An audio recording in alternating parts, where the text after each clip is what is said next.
Welcome, everybody, to Pinkies Up. Nick was really excited there. So excited. If you're new here on Pinkies Up, we aim to answer questions that regular people, like me, have about wine. Nick is our wine expert, so he helps us out. And this month, we are asking, what wine pairs best with dark chocolate? Welcome to Pinkies Up, a series where we answer questions normal wine drinkers like Bridget have about wine. I'm Nick, and I'm here to answer these questions in a way that makes sense, whether you drink your wine with your pinky up or you drink it in a solo cup. Let's see what's going on this month. All right, everybody, this is going to be such an exciting episode. We're releasing this in February 2021, or as some people would say, day 400 of 2020. Seriously. And we all need a little dark chocolate in our lives. It's a great everyday indulgence that you can enjoy, and it's just a nice thing for Valentine's Day as well. Indulgence? I mean, yes, every day. This is something I would eat every day. Everyday indulgence. And I like that. coincidentally enough, if you released before this, we had an interview with Julie Waterman of Indulgence Chocolatiers, one of Milwaukee's coolest businesses. Yeah. They win all these awards for their chocolate, and they make some of the best chocolate around. So we are going to have some of her dark chocolate sea salt, 54% cacao. Cacao. Also to note, we mentioned it's February. I think that these treats we're having are perfect for a date night, say Valentine's Day, or any date night as you listen to us maybe in a month that isn't February. In addition to our dark chocolate sea salt bar that we're going to try and pair some wine with, we also have some dark chocolate pretzel crisps. Ooh, yum. For a little something different. So Nothing better. The dark chocolate sea salt bar is very bitter, very refreshing, rich, little, what would you say, chalky almost? It could be. I mean, if you're new to dark chocolate, you're right. That's a good description, but it's delicious. So don't think chalky is bad. So it also has a little bit of tannin in it. Fun fact, dark chocolate, cacao, and red wine are two of the only foods in the world that have tannin in it. Oh. Whereas the pretzel crisps have that dark chocolate, so still a little bit of bitterness, but then they have some of the pretzel-y richness and more salt because of the pretzels. And texture. A little bit of crunch, which always helps with the wine. So when we talk about pairing wine and food, and this goes for anything in addition to the chocolate, you can either do contrasting and try and refresh between bites, or you can try to do similar and just play off of the strengths of something. And today we have 5 wines that we are going to do a little pairing and see what works best. I'm sad about this tannins comment because I know that some of my favorite wine has tannin in it. Yeah, Bridget and the Cabernet. So I'm going to go right off the bat. And the first person we asked, what should we do for our pairings, was my wife, Sarah. Sarah is an expert at all things wine and chocolate. She loves both. She likes to have a little bit at night, especially these dark chocolate pretzel crisps. Sure.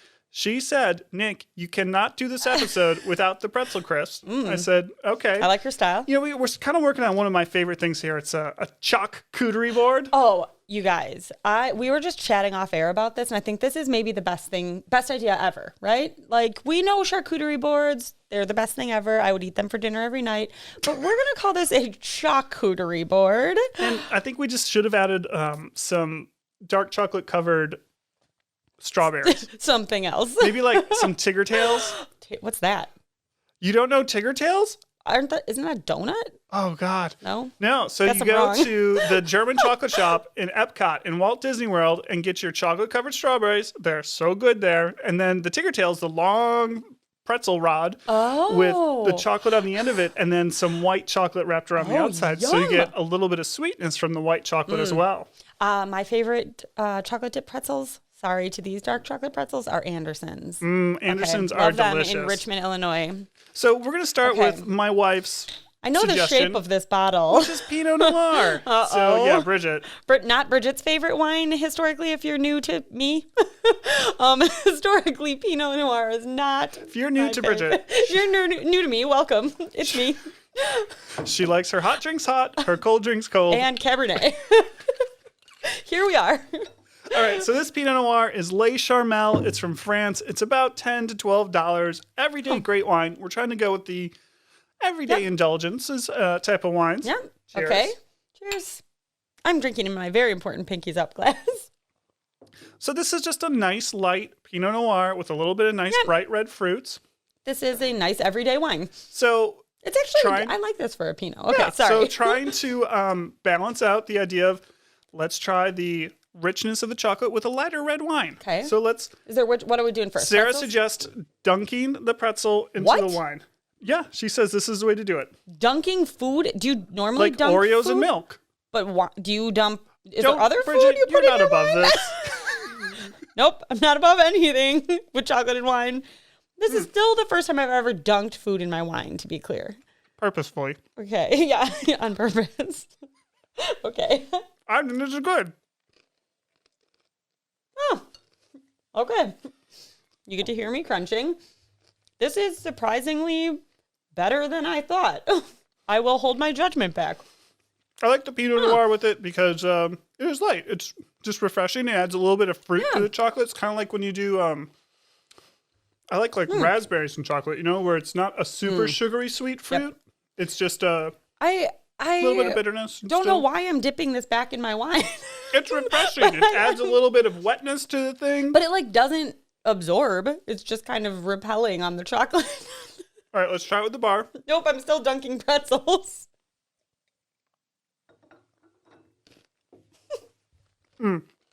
I like it with the bar too because it kind of cuts through some of the very sugariness and very richness. Okay, I got to go to the bar. That was a big pretzel bite. Sorry. That was a big pretzel bite?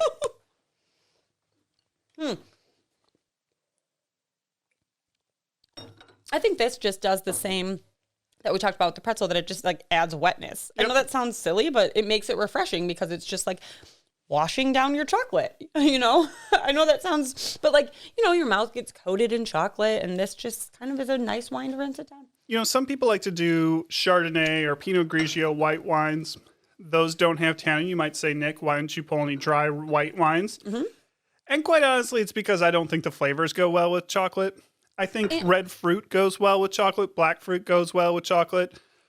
I don't think the peach, papaya type of stuff goes as well with chocolate. It's not my favorite. So that's why I pulled red wine. If you want to try white wine, I mean, it was... And, I just think we're here to help the regular people like me. And all the time, I think red wine and chocolate. Red wine and chocolate. So red wine is such a nice, relaxing thing. Let's be honest, you're probably not pounding a couple bites of chocolate in summer when it's 100 degrees outside. Sure, man. Let it melt in your hand. Rub it all Okay, over. maybe Elliot is, but... I mean... And he's maybe. not having it with wine. You're cuddled up by the fireplace. Yeah. Fall, spring, winter. Glass of red wine is what you're going for. I think this is the question people have too. I mean, I know I do all the time because I like this pairing. I like, after going out to dinner somewhere, finding a separate wine bar that serves just wine and dessert and figuring out what to have. Some people do a cigar bar. Bridget goes to dessert. There was a place in Milwaukee when I used to live there that was on Milwaukee Street, and they purposely stayed open late and were kind of meant to go there after you had a date night dinner. It's like the greasy spoon that attracts all the barflies, except it's classier because it's wine and chocolate. That's right. We felt classy going there. All right, so I know a lot of people also like to do a red blend, something like Apothic Red, Menage a Trois, something big, bold, jammy, juicy, that's just easy drinking, that I like it at the end of the night thing. I don't particularly love that style of wine myself. I feel like you hate those wines. That's cool if you like it. No judgment.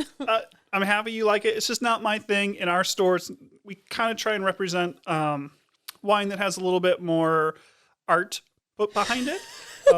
That's not to be a snob. It's just, there's places for everything. More art.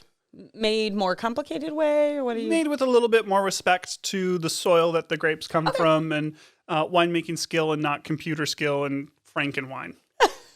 That was a nice way to put it. I think that helped explain things. But what we do have is this Renacer Malbec Punto Final. Comes to us from Argentina. The lady of Charmel's from France, nice south of France. And this is that really rich, smooth style of Malbec from Mendoza that is going to be... It's just a chunk of chocolate in the bottom of my cup because I was dunking food in my wine.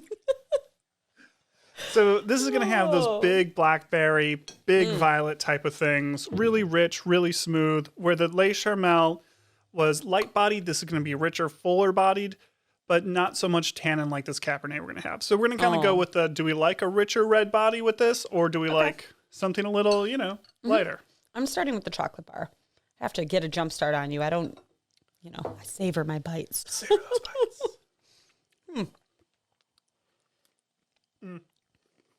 Oh. Kind of don't like this together. Yeah, I don't either. I'm not a big, like, I love chocolate covered strawberries like we talked about, but I think that you said blackberry, right? Mm-hmm. Maybe that's the pairing. I don't like the fruitiness. Honestly. Quite honestly, there's starting to be some tannin in this. Uh-oh. And like, it's getting really bitter. Dare I say It's getting really bitter. So far, the Pinot's better. Oh, no! Who am I? It does. You're right.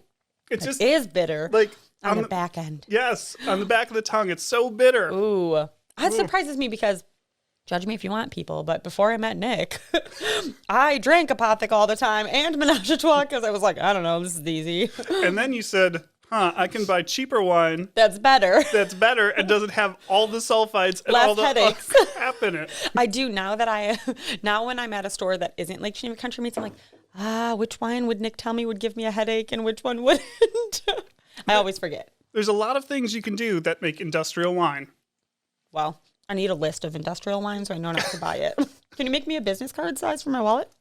It's like when you're in high school and you got to have you got to use one sheet of paper for your test. Yeah. Doesn't matter how small the font is. Can you make me one? Fill it out? I'll do that for you. I'm surprised by this. So I, again, thought, this is easy. If I can't figure out what red wine to have, I will just have a red blend. And it doesn't seem like it's a bad pairing necessarily. I think if we would have started with this, we'd be like, it's fine. It's nice separately. But it's just like an okay wine. Yeah, to me. I mean, I'm saying this because never would I normally pick a Pinot over a red blend. And right now I am. So, all right. So the Malbec is a very typical thing. Wait, Malbec, but not red blend? It is. Well, I mean, a lot of people do a Malbec or a red blend. Okay. They're kind of interchangeable. That really rich, I smooth, didn't really realize that. bold. Okay, I didn't honestly realize. Yeah, they're Oh, now you know. Now a lot I know. of red blends are either like Malbecs, Zinfandel, Petit Syrah, something like that. Okay. Because they give fruit, richness, boldness. Okay. I'm excited for this cab. All This right. would 100% be where I go normally. Now, one of the things you want to do is remember that not all Cabernet tastes the same.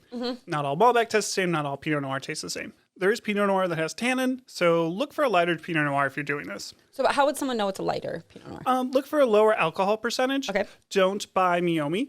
Okay, noted. That's got a little over the top. Things from Oregon are generally going to be a little bit lighter, a little bit more of that red fruit, really nice. Stuff from France is generally going to be a little bit lighter bodied. And New Zealand is also going to be a nice light bodied, really great pairing for your dark chocolate. That's a good tip, man. Josh. So this is their Paso Robles. It's not Paso Robles. You would think it's Robles, but it's Paso Robles. Okay. This is their Paso Robles Cabernet Sauvignon. And so Paso is a little further down the sunny California coast from Napa. California Cab, my fave. I know I'm going to like this wine by itself. So this has more bright red fruits than some of the Napa stuff. It's going to not have quite as much of the little bit of vegetal green notes that some Napa Cabernet will have. And there's a very desirable characteristic in that. You're not going to have so much of the kind of minerally notes, but you're going to get bigger, bolder fruits. Still, there's going to be some tannin to this on the back end. Good structure, a little bit of vanilla. So this is your jam. I mean, this is my kind of wine. This is Bridget's jam. I'm going to cry if I don't like this. This one's a $20 wine. This is boom, right in Bridget's alley of so you can say 20 a bucks. nice bottle of... Yeah, it's a nicer... So again, perfect with your charcuterie board. It's a little bit of a date night. You're spending 20 bucks, not 12. I mean, I'm being serious. I realize I sound sarcastic right now, but I think that's a great, especially in day 400 of year 2020, it's a great opportunity to, if you don't want to go out and you don't want to find that special dessert place, do it at home. I think it's a fun dessert or date night. It's a wine I like. You're scared to tell me you don't like this, too, aren't you? It's okay. I mean, sadly... I can't believe I'm going to say this, but I think the Pinot tastes better with the dark chocolate. Yes! You'll get I finally win! You'll get my complete ranking at the end, but... Complete ranking at the end. But again, this works fine. We really... If you want to do Cabernet with your chocolate, it's fine. It's great. Drink what you want with what you want. But if you really, I think, are going for the best possible pairing of a red wine with chocolate, you got to go with something a little bit lighter. Yeah, and it's what I enjoy this because I really like this wine. So like I'm like I can drink this wine and have this chocolate separately, but they don't really do much for each other. They don't repel one another like I think they did with the Malbec, but they are just kind of they exist more in their own silo. Yeah, and again, I purposefully selected this to be not a super dry Cabernet. If you like Cabernets, they're a little drier. Definitely not going to work with chocolate. Yeah, Good. I wouldn't dunk that. Like I just tried to put them in my mouth at the same time, and it doesn't. That's not. It's my not favorite. terrible, Yeah. but It's not as good as the Pinot was dunking my pretzel. if there's some other lighter wines you can look for, wines from Sicily, red wines from Sicily are generally be a little lighter body, nice.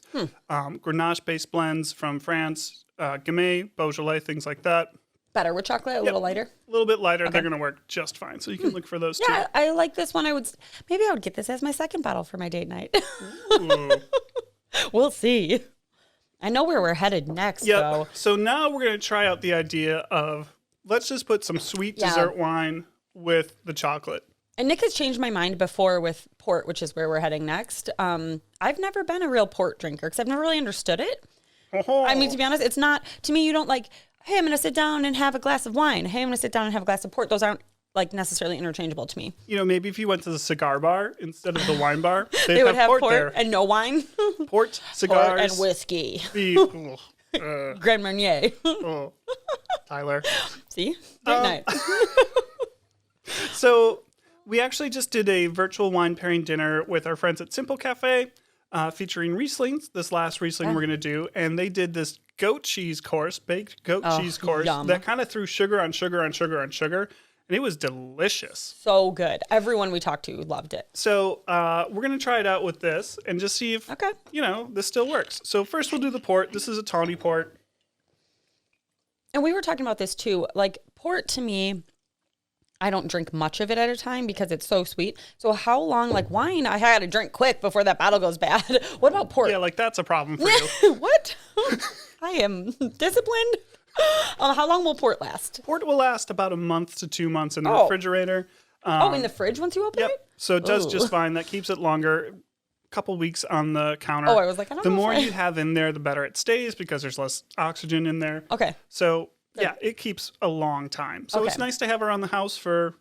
But is it? You just made a good point. Is it meant to be drank at room temperature? Drink at room temperature. Okay, so take it out of the fridge. Yep, take it out of the fridge. Let it come up a little bit. All right. Just one of the things I like about stemless glasses is if it's a little cold. Snuggle it. Snuggle it up. Just snuggle your glass. I'll just snuggle my teacup. So this port, it's a Tawny Port. It's got some kind of like almond notes, candied almond, rubies, or I'm sorry, not ruby. Diamonds and ruby. Compared to Ruby Port, more of the candied almond. That's what I like about it. Yeah. I don't want to say like, I'm trying to think of what I'm trying to say.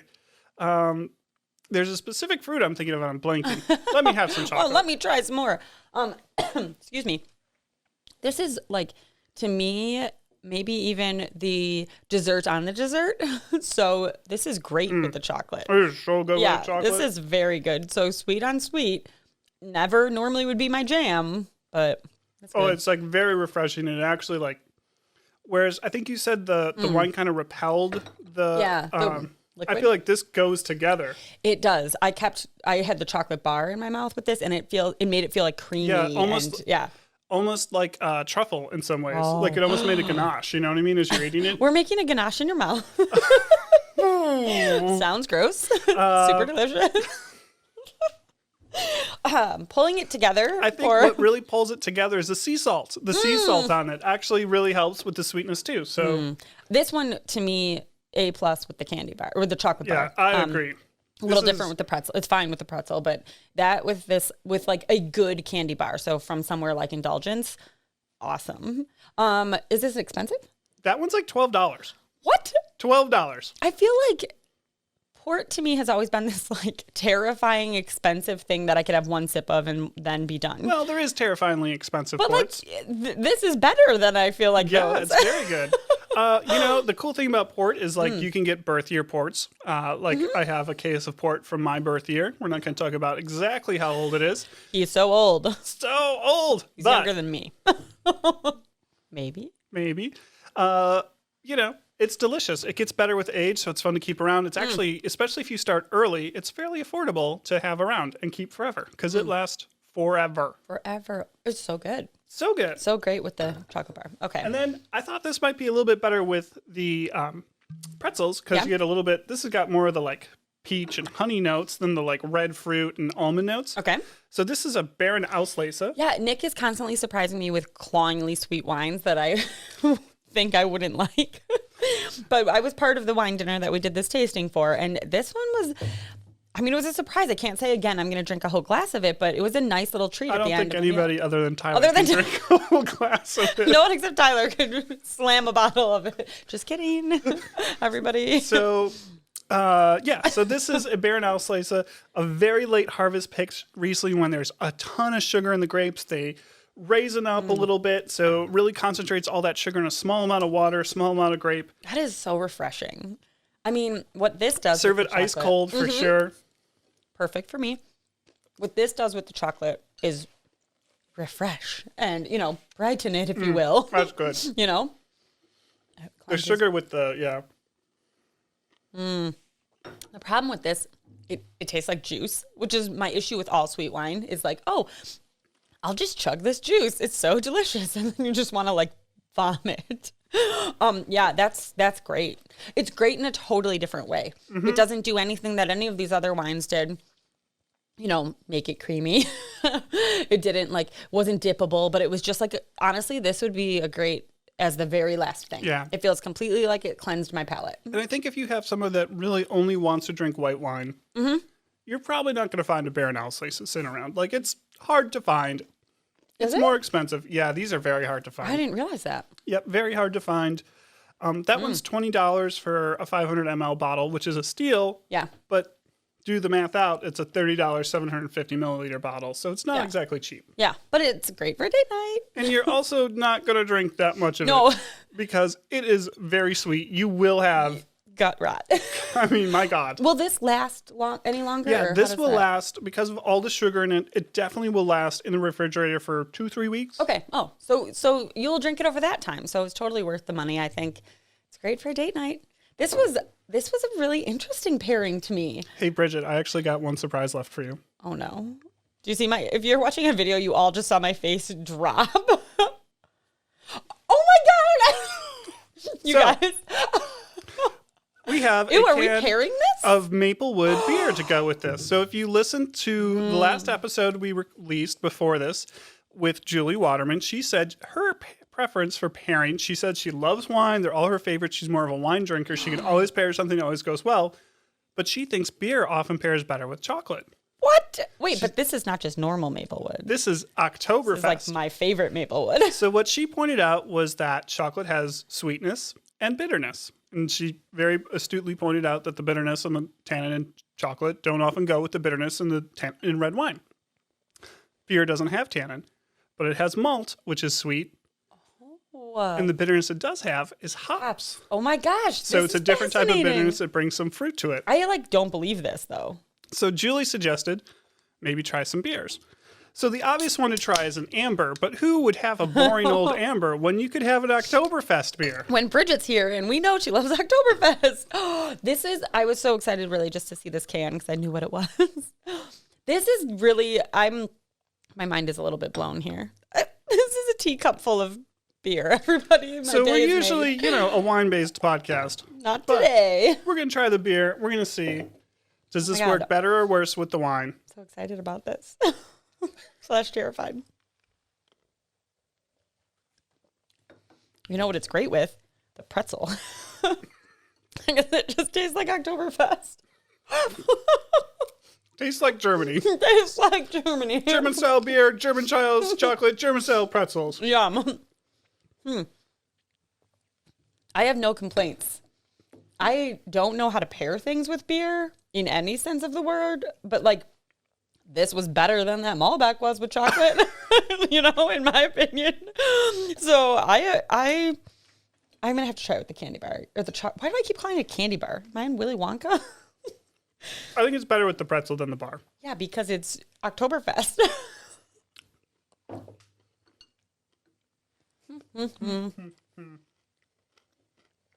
Oh, yeah. Ooh. Significantly better. I think because it's because it's Oktoberfest. Yep. I could see that if it was an amber that like, or you it would do be like good a porter or something a little darker that might be fun. Oh, yeah. Like a roasty something. I mean, this Oktoberfest beer though, you guys. Okay, Bridget, let's wrap up this episode. Okay. We tried 5 different wines with our chocolate. We tried red wines, some lighter, some heavier. We tried dessert wines. What's your verdict? What is the best wine to pair with dark chocolate? Are we including the beer? No. I'm sorry I interrupted you. So I will recap everybody. No beer. Nice. No beer. What wine pairs best with dark chocolate? The definitive ranking from me. We'll go backwards. Number 5, my least favorite, the Malbec. Not my favorite, a little too fruity. Just really didn't like it. Number 4 is the Riesling. I liked it. It was great. It was a good, refreshing note at the end of the meal. It would cleanse your palate, but I wouldn't be drinking it the whole time with all of the chocolate. This one was tough. So I actually went with the Cab as number 3. It was between the Cab and the Port. So number 2 was the Port here. But I think the Port was just like such a nice treat and such a surprise. The Cab, like I talked about earlier, was good separately. Like this was a great glass of wine and this was yummy chocolate and they were okay together. But the Port really complemented the chocolate much better. Number 1 was the Pinot because, man, you can dip chocolate in wine. Sarah wins. Good job, Sarah. Good job, Sarah. You won me over on a Pinot finally. So to wrap it up from the wine expert side, I guess maybe I shouldn't call myself an expert, but let's just put it on us. If you're going to have your dark chocolate at home and you want a glass of wine with it, get a red wine that's a little bit lighter, not a ton of tannin, something like a Pinot Noir. We'll put in the show notes some other suggestions of other great varietals you can look for if you really hate Pinot. But there's lots of Pinot Noirs out there. Find something lighter, cooler climate. You're going to like it. Mm-hmm. After that, maybe just go with a dessert wine like a Port. You can find some that are really affordable like this Awfully, and they're beautiful wines to enjoy with your chocolate. It's just a very nice end of the night treat. Yes, it is. It was delicious. Like, I would be pleased if anyone put in this much effort to just listen to this show and then go purchase these things and present it for a date night for me. I would love both wine and Port. Anything else? Tyler, are you listening? Boys, listening. This is an easy date night we're giving you. You're welcome. Do it now. We hope it was helpful. These are always fascinating to me because we talk like, of course, food and wine pair together and they make a difference, but I've never noticed that until we really started doing these and drinking specific foods against particular wines. So we hope you try some of those things that we're trying. You can follow us on all your favorite podcast platforms or go to our website, dinnerplusdrinks.com, to get all of the links. And make sure you're watching us on YouTube because you can see Bridget's beautiful heart shirt. All about love today. All about love. Love of food, love of chocolate, love of mostly Oktoberfest beer. But also wine. Make sure to find us on Instagram and Facebook at Dinner Plus Drinks Podcast as well. You can always send us an email at hello@dinnerplusdrinks.com with your thoughts about your favorite dark chocolate and wine pairings. We love to hear them. We love to interact with you, and we appreciate all the feedback we get. So thank you guys, and we hope you have a wonderful date night with some of these suggestions. See you soon.